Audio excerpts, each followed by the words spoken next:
Right, I think I'll make a start, Wendy. A warm welcome to you all to what I think is the final session of today. And this session is planning a development project for your church. I'm Sean Reynolds, and I'm the Development and Training Officer for the Diocese of Manchester. I'll be administering this Zoom session from behind the scenes, but on my right here, I'm also logged into Hoover. So if any of you have any issues or you've got any questions, you can post them in there. If you post questions into the chat, I'll still get them in the Zoom chat. I'll still get them, but they won't be retained for the future. Your speaker this afternoon is Wendy Coombey, and Wendy is a Community Partnership and Funding Officer for the Diocese of Hereford. She's a member of General Synod and of the Church Building Council. And Wendy co-authored Crossing the Threshold, which is a guide to developing projects in church buildings. As you will have seen, the session will be recorded so that others have the opportunity to view it on Hoover after the conference is over. And if this makes you feel uneasy, then please just turn your camera off. There will be an opportunity to ask some questions at the end, but if something comes to you after the session is over, then you can still post that question in Hoover. If you post it in the Q&A session there, Wendy will get a message, and obviously she'll then seek to answer that. You can also direct message Wendy through the Hoover app as well, and she'll get back to you with an answer. So Wendy, over to you. Thank you very much. Good afternoon, everyone. Well done. It's the last leg. I hope you've all had a good day. So what I'm going to talk about this afternoon is what I think are the most important building blocks of a project. And the conference is about thankfulness and generosity. And for me, one of the most generous things that we can do as the church is look at ways that we can use our assets to support our local community. And over the years in the Diocese, I've worked for Hereford for 21 years. We've done a number of projects where we've taken a step-by-step approach to developing projects, and we've figured out what works, what makes a project sustainable, what makes it, and do you know what? It's not how clever your architect is, it's not how brilliant you are at fundraising. What makes a project really, really sustainable is how you involve other people and the wider community with your church project. So what I'm going to do is take you through what I think are the most important parts of the project. There are three elements to it. It's a bit of a canter. It's a lot to condense into sort of half an hour with a case study, but I'll do the best I can. There will be an opportunity to ask questions. And what I'm going to take you through is the practice that's been collated in Crossing the Threshold, which we've produced with the Heritage Religious Buildings Alliance. You know, how we go about developing a project. And the three important parts of it for me are vision and mission, community audit and consultation, and how we then assess the skills that we have around us and how we go about developing a team that is going to deliver any project. So the first, just to point out that this is the very first chapter of Crossing the Threshold. So the bit we're looking at now is developing your vision, chapters 1, 2 and 3. There are 16 chapters, but it's all there in sort of chapters that make it easy to follow, to understand. But this is the foundation, the bedrock of a project for me. And the most important thing that I find many churches miss is that they go straight to thinking about the building. And in fact, you need to be a long way down developing a project before you get to the building. You need to think about the vision. What is it that you as a church want to do? You know, how is it, excuse me, how do you see your response to God and your community? How is it that you will be serving people? And you really need to have a clear vision for, you know, we call it a number of things, mission action plan, we call it, you know, mission visioning. There's a whole range of titles that we give to this, but it is about understanding what your church is called to be within its local community. And the most important people that you need to speak to about that are the people that are actually part of the church. talk to the PCC in the congregation. Now, you think that if a project is being developed, the PCC would know about it. Not always. Very often there are one or two very enthusiastic people who are taking something forward who've not even thought to ask the PCC or to get the permission or the buy-in of the PCC. And even if they've done that, they very often haven't involved the congregation. And this is where the energy, some of the energy is going to come from to develop your project. Involve people, co-produce, get their ideas. Obviously, the clergy and any ministry team that you have. Where does your project or your mission, your vision for mission fit within your wider benefice or mission area, the wider community? And actually, other Christians in the area, if you've got a mission plan that you want to develop, how do other Christians fit and contribute to that plan? Think about what you need to know. What are the basics? What do you do already? What worship, what activities, what's happening already in the building or other buildings that you own? What's the focus of your mission at the moment? Does it need to change and grow? How does your church currently connect with the wider community? What are those mechanisms? Actually, in terms of worship or as a holy space, what does the church building mean to you or to your wider community? I've certainly come across congregations that really absolutely love the buildings and it's integral to what they do as a church. I come across other congregations that actually, think that it's not important. So who already uses the church building and how do they use it? And what's the change you want to see? What is your vision and what are the barriers? What are the things that you always thought, gosh, I wish we could do that better, or as a church we could go in this direction?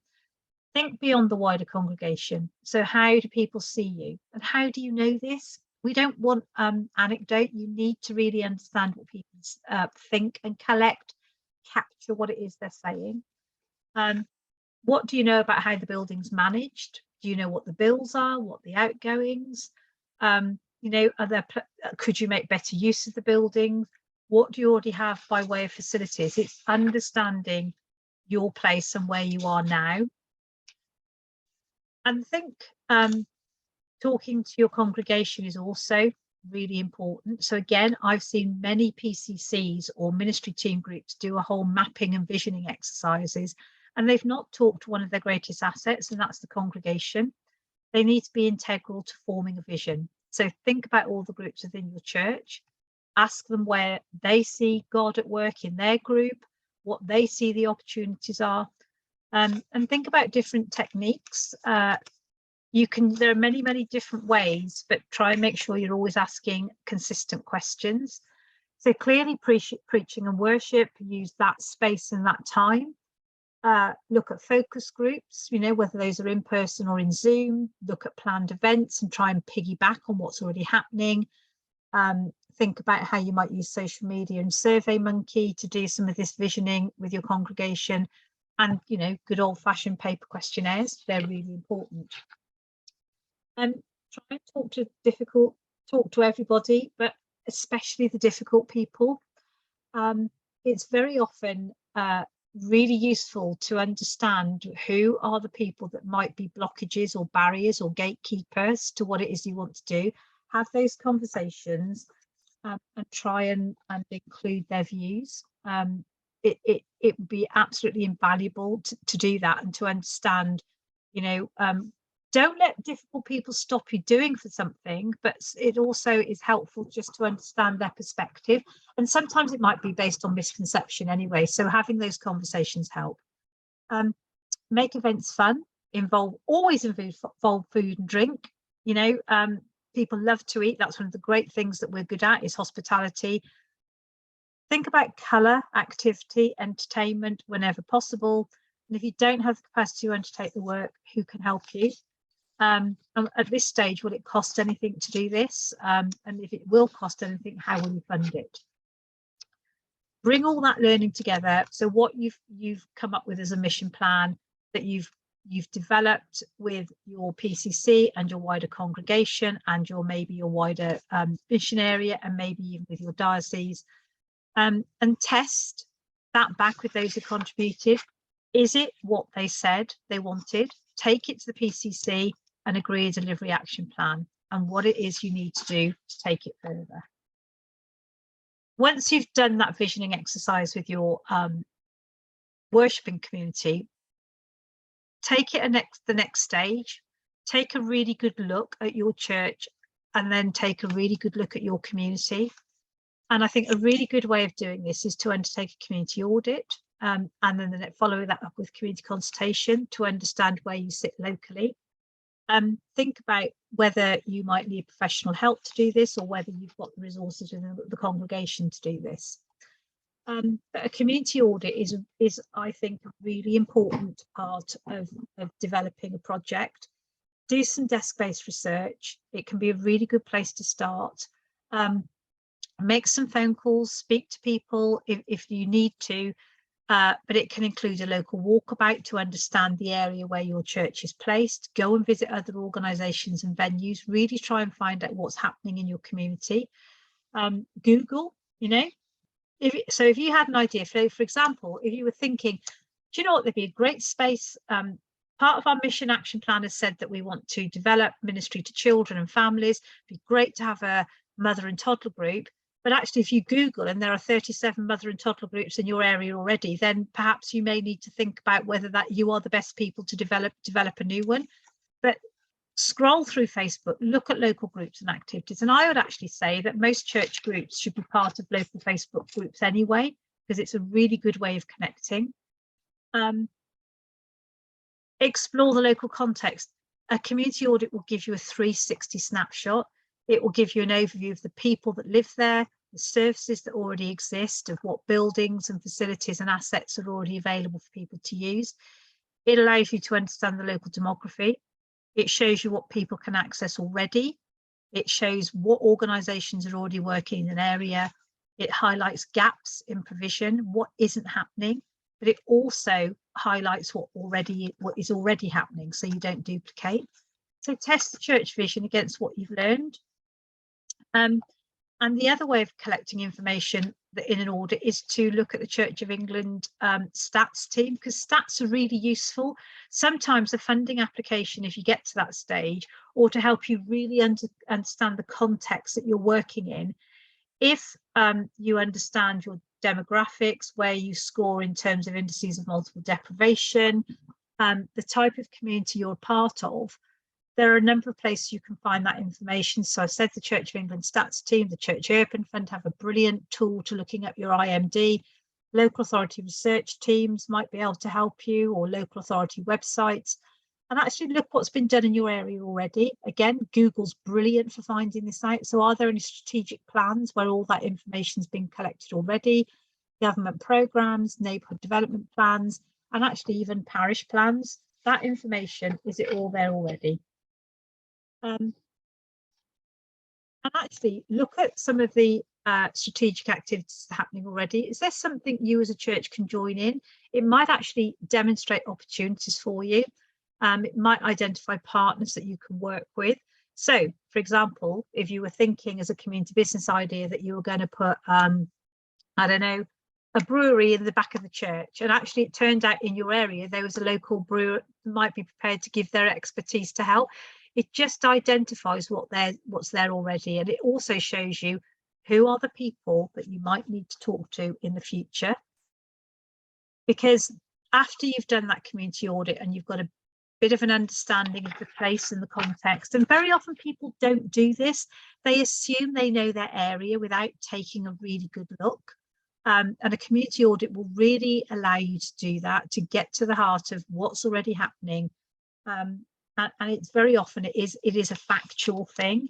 It's not about people's perceptions, it's about just really taking a good look. But once you've got all that information from a community audit, you know what your church vision is, you understand where you are, you may have ideas that are coming forward of what you need to do and what you want to do. The next steps is to undertake a community consultation. The community consultation will also have the following benefits: that it unlocks local knowledge in the area, it mobilizes local assets, and by assets we're not just talking about money and buildings, we're talking about people, skills, resources, networks. All of those things are local assets. It facilitates agency for local people and local ownership of any ideas. So anything that you say that you want to do, to make it most successful, if you've identified that local people and that there is local ownership of ideas, that's going to make it more sustainable and successful. It can actually unleash expertise and creativity. It can help find people within your community who've got the expertise you need to take your ideas forward. And actually people are always really creative, much more creative than we understand. And it builds that social capital. Which is a jargony word, I know it is, but I do understand what it is because I've seen it work. That's strengthening and enabling local people to genuinely feel that they've contributed to things that happen in their own community, and they've been able to change their own lives because they've been part of that. It also helps you find the diverse voices and the underrepresented people and interests in a community. And it might mean that you need to go and seek those people out. It might mean that you need to go and talk to the people. So, for example, many of the market towns where I live, there are some beautiful houses in the town centre, but actually on the outskirts, so that the housing estates, the social housing areas, and those people traditionally tend not to get involved. So we very often have to go to them to try and engage people. But it does build those local connections and networks. It's the church actually going out and talking to people and trying to understand people's needs, ideas, and thoughts. It also builds empathy and understanding across different members of the community, and we've seen that work very well, particularly between groups that perhaps maybe haven't always got on very well together in the past. And it helps with that understanding. So it's a really good technique for doing that. It also unlocks confidence in people.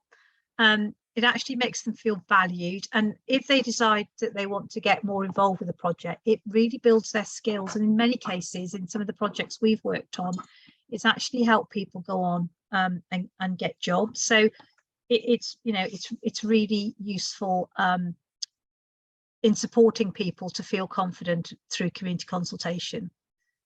People also feel listened to. People have I've heard people say, we really appreciated that you asked what we thought about this. And actually their thoughts, views and ideas can be of real value to any project you're developing, because it actually can stop you going down a rabbit hole. It can stop you going off in a wrong direction. And it can also bring a new energy and an impetus to ideas. It might mean that somebody you never thought would be engaged in something, actually, that's a really good idea. I want to help you do that. It does help engage more people. Most of the projects I've worked on in the last 20 odd years have had people from outside the church take part in projects who actually have become very engaged and connected to the church. It helps to build relationships. But it also reinforces one of the main purposes, that we're there for the whole community and we're not just there for the worshipping community, and that the views of the wider community are important to us. Another thing that it can do is help identify new volunteers from within the local context.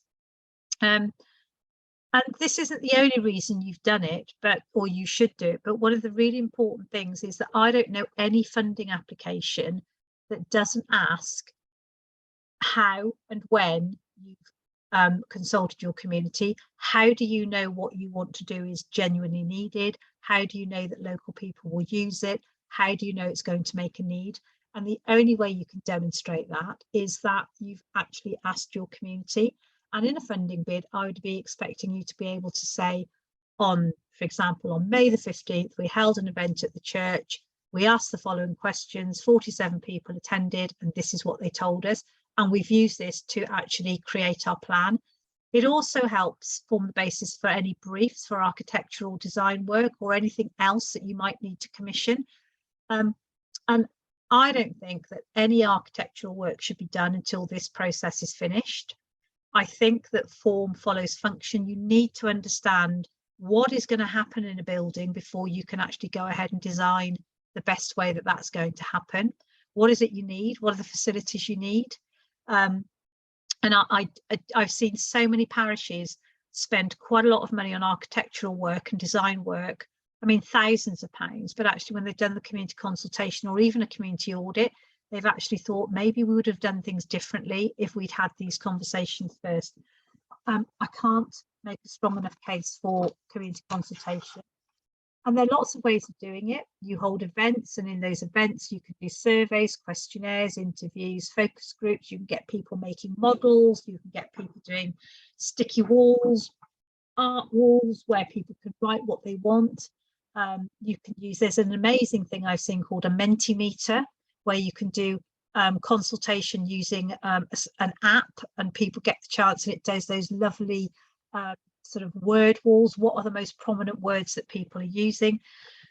You can get people to annotate on drawings. There are a whole range of things, but the one thing I do know is if you make it fun, if you make it colourful, you'll make it count. And if you feed people at these events, it usually goes down really well. You need to collate all that information. You need to write up what you've heard and turn that into a document with some clear proposals. And then you need to test those conclusions with people that have contributed. You need to go back to them at some point, have a follow-up event and say, is this what you said to us? Is this what we heard? And if people have said in your consultation process, they would like to help, don't let them go off the boil. I mean, I said in the previous session, the number of times people have been asked, would you like to help with this project? What's a particular skill you bring? And then it's never followed up. And then someone said, well, I said I'd help, but nobody came back to me. It's really important.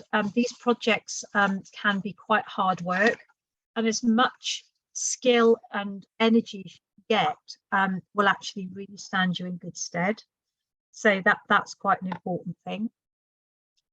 And again, keep checking back to your PCC. They need to be signed up to any plan that you end up with. They need to agree that if this is what the community said, that they're happy to go ahead with it. So again, for example, I've been at a meeting in the last month where after the community consultation, there came a proposal that there was an increased parking space around the church building, and the PCC are really not comfortable with that. So what you don't want to end up is in a situation where you're taking forward plans that the PCC aren't signed up to. Now, it might be that you need to have another session where you facilitate a discussion about that, but you need to make sure that whatever it is that you want to do, the PCC are comfortable and are going to be able to take it forward, because that I have even come across projects where a community group has developed plans, they're taking them forward, and the PCC have objected to the faculty. Not a good position to be in, so you need to keep the PCC on board. So think about the next steps. What are the delivery mechanisms? If you need to do things, how are you going to do them? You need to identify priority actions. I mean, it may well be that out of a consultation and audit that you don't have a project, the ideas that you had. So how are you going to decide what to do next and how to move those things forward? And if you are going to take a project forward, if you've got something clearly identified on local need, who and what are the people that are going to take it to the next stage of your thinking? So just to recap, you've developed a mission and vision for your church. You've undertaken a community audit, so you know what your local area looks like and you understand it. You've undertaken some consultations with local community through a variety of mediums and ways of doing it. You've listened to what people have said. You've written all that up. You know what your direction of travel is. You now to figure out what it is you're going to do. Okay, so how are you going to take plans forward? Who's going to deliver those next stage? Do you have a project team? What skills do you need? Do you have the skills within the team that you have? And if not, where are you going to find them? And some skills you may have to purchase or buy in. And if you're going to do that, how are you going to fund that work? If you have a team of people, terms of reference is really important. You need to define the roles and responsibility and authority of the group, so they're not acting beyond their remit. Who are these members? You know, do you want to say, if they're a partnership, for example, do you want to articulate that we have representatives from this organisation and that organisation, or how many people from the church community or the PCC? Who are the members of the group? Who does that group report to? How often, in what format? And it should always be the PCC that they report to, but is there anybody else they need to report to? Does this group have responsibility for spending money? Do they have a defined task within a defined time frame? And are they a task and finish group, or are they going to go on to do other things? It may well be that the initial group are self-selecting. They're the people that have the passion and interest to do it. But as they go on, it might be that they identify skills that are needed to actually take the work forward. So what skills do you have and what skills do you need? How are you going to plug any skills gap? Are some of these things needed going to be professional services? And if you need to pay for services, are you going to use your own funding and resources or go for grant funding? There are funders out there that will support development work, particularly Awards for All. There may well be that your diocese has a development grant. There may well be that there are local funders that are willing to support this work, your local historic churches trust. It might be a community funder. Look around. There are certainly places out there that are happy to support. And think about some of your partners. So it may well be that you have partners that you want to work with who bring along resource and skill and expertise. So is there a particular organisation that might have a remit to support projects? So we have a local voluntary sector support service. They've supported lots of projects in our church buildings, and there might well be a diocesan officer who can support you and help join the team. Now, I don't expect diocesan officers to come along to every meeting. So, for example, I have 420 parishes that I work with. I clearly could not go to all of those churches, but be selective about how you use their time. And you definitely need leadership. You need someone who's prepared to chair. You need a secretariat. You have to record meetings. You need to record actions. Who's going to do what? Who's going to follow that up? You need a treasurer if the project is going to raise funds and spend money. You need financial controls. You need a way of communicating, someone who's able to do writing, news, press releases, social media. The things in red in the next few slides are the things you may have to buy in. Fundraising knowledge, if you can't find it in your own community or amongst your church community, you may need to buy in project management skills to coordinate a project. IT, you may be able to find volunteers to do this, but I have to say that in my experience, sometimes it's really good to have a professional approach to this, specifically creating a website. You may need somebody with an understanding of a learning environment. So if you want to work in schools or carry out or get schools to come to you, or you might need somebody that understands an educational background, with an educational background. If you're going to carry out interpretation, you might need a professional who knows how to tell a good story and what's the best way of telling that story. Clearly, architectural and design teams, there's a cost attached to them. You might need to look at researchers and local historians. This is often free in your community, but you may have to pay for it. And actually, people that can help with creative and social events, you know, those people who are prepared to come along just because they like mixing with people. Those people are worth their weight in gold. I talked about feeding people and making it social. You may have people that just want to do that, nothing else. And some of these roles will be filled from your PCC, your church community. I said, do your skills audit, look at where the gaps are, and remember to include people from the community who offered to help. And I always have to say this, please pay due regards to safe recruitment practices, write role descriptions where you have to, carry out DBSs where you need to, speak to the safeguarding officer about what those requirements are, offer training to people in all areas if they need it, and this can often be externally funded as part of a wider project. So make sure that people are going through that whole process of being supported. And it might be that once they start working, you might find somebody within the team who says, I'd love to do a project management course. I'd love to go through Prince 2. I'd love to, you know, really develop my skill base and be able to really support the church to take this forward.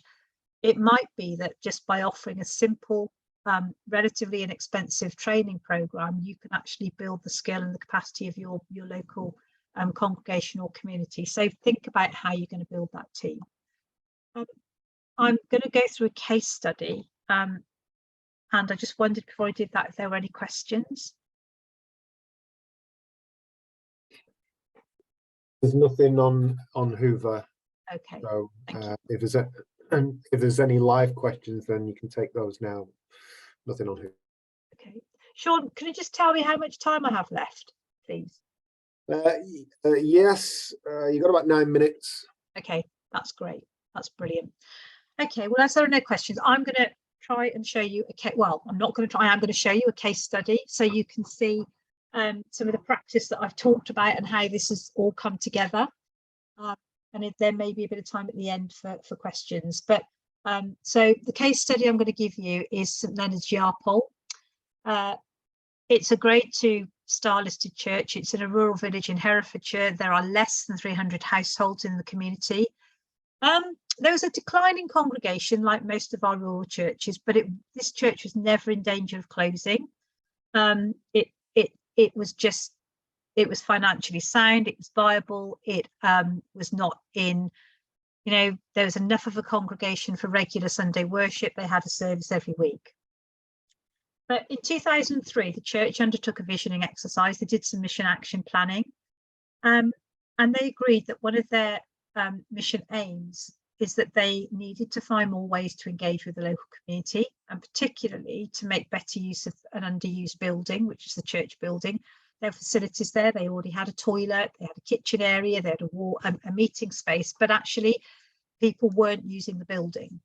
So they decided out of their mapping exercise to hold a community meeting with an exhibition of ideas about potentially how the church building could be used.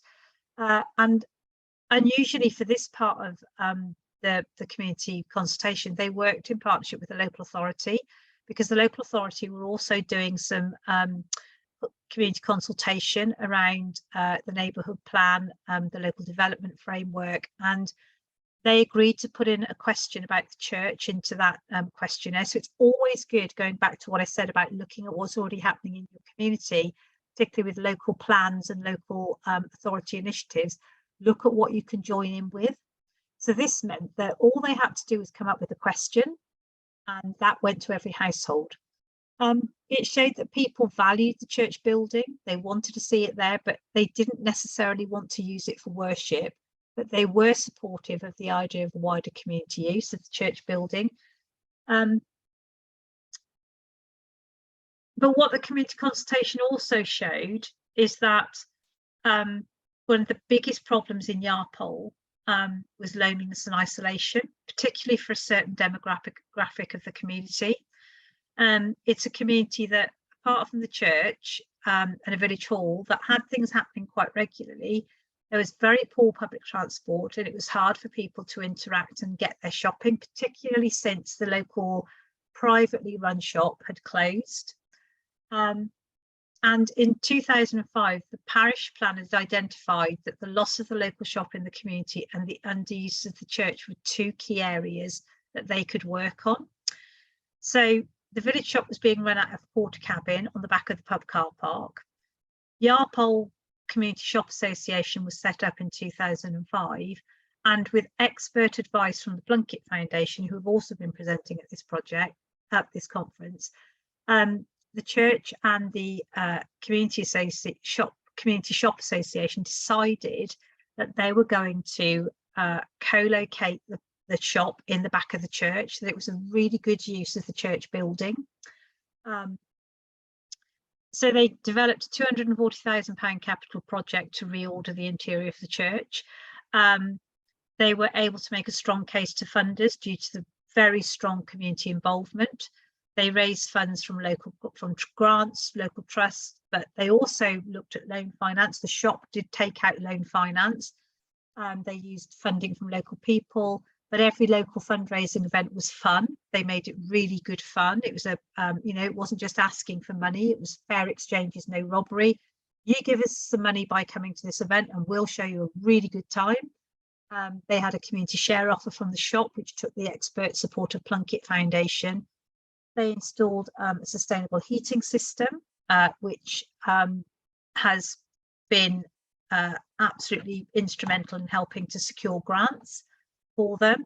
They're actually on the second generation sustainable heating system. They're using air source now. They used a wood chip boiler to start with. That's been taken out. They're now using an air source heat pump. The project is run by a building management group, which takes some of the pressure off the PCC to run the building in its entirety. But that management group is made up of representatives from the shop, the PCC and community reps. They've just moved to the situation where they're constituted as a charitable incorporated organisation, and they have a licence to occupy with the PCC. So the shop has a licence to occupy, but the community group also has a licence to occupy with the PCC. And what that does, it generates income for the PCC. They employ a cafe manager, a shop, and a shop and sub post office manager. So that's really good. They're providing employment in their local community. They have 40 volunteers of all ages helping in the shop and the post office. And they use local produce wherever possible because it's important to them to support their local farmers and producers. And it's the best food anyway. You know, why would you want to provide local people with anything else?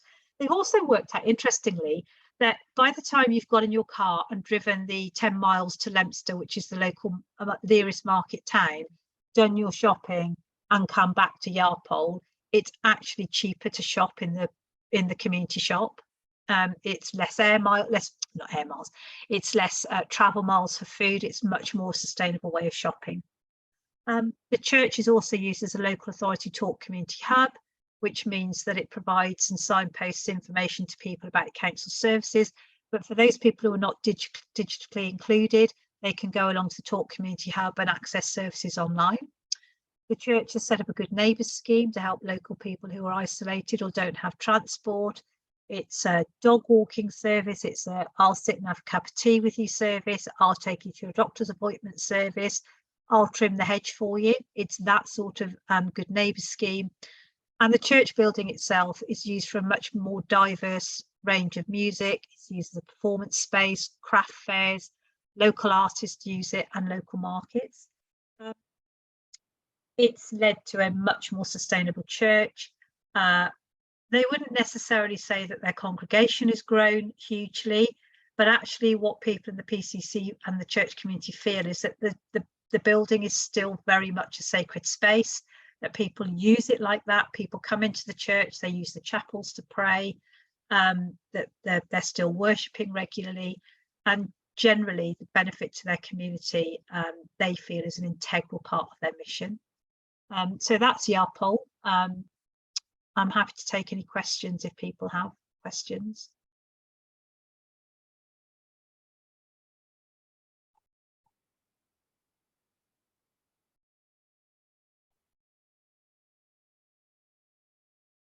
Oh, Stephanie has a hand up. Do we have to? Oh, hello. I was going to type it, but I just want to say thank you. That's really, that case study's really brought everything to life. I'm just wondering, I'm thinking where I am, if we invited people to a community event, yeah, we might, if we were lucky, get a dozen people come, but out of a community of thousands, we wouldn't have the capacity to stick something through every door and or knock at every door and do a questionnaire. I just wonder whether you had any ideas of or experience from different areas that were more like ours of how to carry out a community consultation in a way that reaches that kind of community. Okay, so there's a couple of ways that I would suggest. So first of all, I mean, think about what I said about piggybacking on things that are already happening. So it might well be that there's an event taking place. I mean, I don't know what sort of area you come from, but I very often tell people that if there is a village event such as a Scarecrow Festival, or there is going to be a market in the middle of a market town, get the church, go and have a stand, go and invest, go and pay to have a stand there, and I think be very clear what you're there for. You're not necessarily there perhaps to talk about our role as Christians, but you are there to talk about ideas about how to use your space, your assets, what is it that we can do to serve you. So that's one way of doing it. It might well be, if you want to really look at a strategic plan for your church, that you do think about trying to buy in the expertise, somebody that will be able to help you do that. And there are plenty of parishes. So I've got parishes around here that have had funding from whether it's a War for All or whether it's from the Heritage Lottery Fund, to do that smaller development phase where they actually find a local consultant or somebody that's got the expertise to do this. And that might actually fund a postal survey that people send out. But actually, I don't find postal surveys work necessarily. There's nothing better than talking to people. There's a range of consultation techniques. And actually, my least favourite is a posted questionnaire. You know, somebody, if I'm sorry if I'm looking skew, if it's where my screen's placed. We had a really good consultation technique where it was, give us an idea and we'll give you a cake. So, you know, you get somebody to bake 50 cupcakes and you'll exchange a cupcake for an idea. People love sticking pins in maps or in, you know, building layouts of buildings. It's just those interactive things. Now, very often as well, if you want young children involved, hold a consultation event that actually involves an activity. So we get our local wildlife trust in, and the kids can, you know, poke worms and you know, go on and you actually talk to people and get an event that's going to attract young people. So a free event put on is a good way of doing it as well. Yeah, and again, social media, I've talked about social media. I would love to see our church groups joining all of our local groups, local social media, Facebook pages, you know, and talking to people, building relationships that way. So yeah, there are a range of, and also look at Crossing the Threshold. There are some ideas in there. Thanks very much. That's really helpful.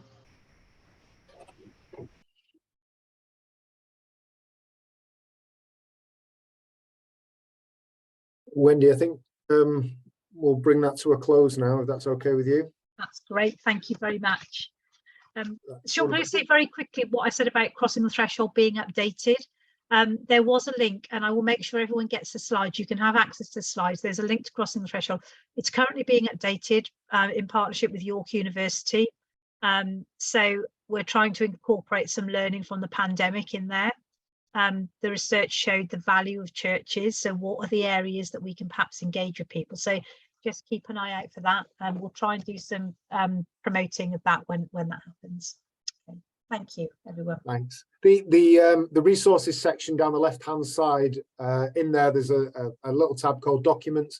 That's where the presentation will be once Paul manages to upload it after the event. Enjoy the final session of the conference, which will begin in about 12-13 minutes. Thank you. Thank you. That was really, really helpful. Really good. Thank you. Thank you. Thank you very much.